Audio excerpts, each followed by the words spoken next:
আসসালামু আলাইকুম। সবাই কেমন আছেন? আলহামদুলিল্লাহ। আমি ফারজানা আছি আপনাদের দোয়ায়।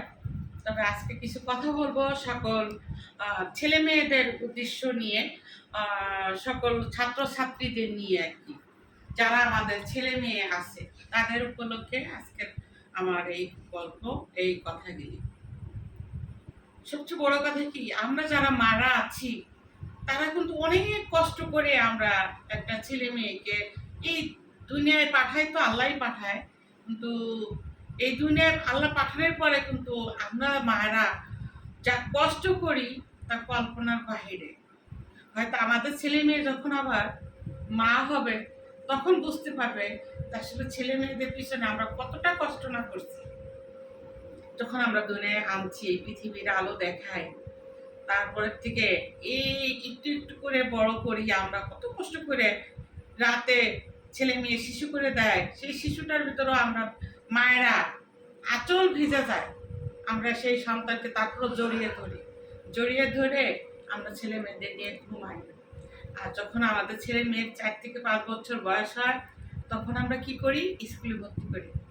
এই যে হাতে হাত রাখি, হাতে হাত ধরে স্কুলে নিয়ে যাই, সেই হাত ধরাতে মিনিমাম আমরা মনে করি যে আমাদের ছেলে মেয়ে এসএসসি পর্যন্ত আমাদের ছেলে মেয়ে স্কুল লাইফ থাকে, আর আমাদের ছেলে মেয়ে ছোট থাকে।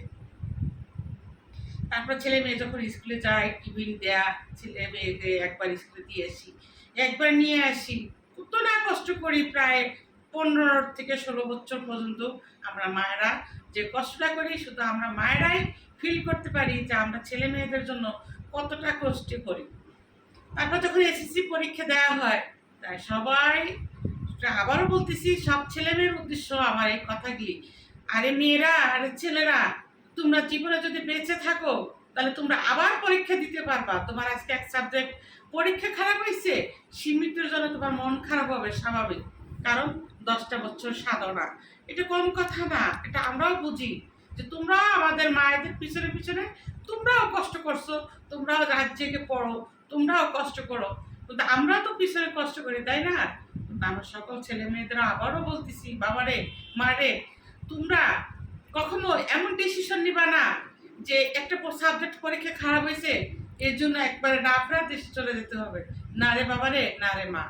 কিন্তু এই পৃথিবী আলো জীবনে একবারই দেখছো, আর তো আসতে পারবো না। এমন সুন্দর পৃথিবী, তুমি যদি সুন্দর করে রাখো, সুন্দর করে যদি পরিচালনা করো, তোমার জন্য সুন্দর পৃথিবী। আর যদি সুন্দর করে না দেখো, তাহলে এই সুন্দর পৃথিবী কখনো না। এই যে যে ছেলেমেয়েরা তোমরা আত্মহত্যা করতেছো, কেন করতেছো বলো তো? আত্মহত্যা করা মহাপাপ, সেটা কি তোমরা জানো না? তোমরা কি বুঝো না? এই যে মায়েদের যে কষ্টটা দিয়ে চলে যাচ্ছ, আজকে একবার পরীক্ষা তোমরা খারাপ করছো, তোমাদের 3বার পরীক্ষা দেওয়ার সুযোগ আছে। একবার পাও নাই, 2বার পাও নাই, 3বারের বিলকে কি পরীক্ষায় পাস করবা? মায়েদের মনে যে কষ্ট দিয়ে নাফরাত দেশে যে ছেলেমেয়েরা চলে যাচ্ছ, মায়েদের চোখের পানির দাম কি তোমরা দিতে পারবা? এটা মায়েদের চোখের পানির দাম দিতে পারবা না। আমাদের অনেক স্বপ্ন থাকে যে আমার মেয়ে, আমার ছেলে আজকে মাস্টার্স কমপ্লিট করে বাইরেইব, স্কুল জীবন শেষ হবে, তাদের কলেজ জীবনের শেষ হবে, তাদের ভার্সিটি জীবনের শেষ হবে। আমাদের শুনতে অনেক স্বপ্ন থাকে, কিন্তু কেন তোমরা বুঝো না? তোমরা কেন আত্মহত্যা করো রে বাবা রে, মা রে? তোমরা কেন করো? তো যারা করছো তারা তো করছোই, তাদের নিয়ে আর কি বলবো, আমার আসলে বলা নাই।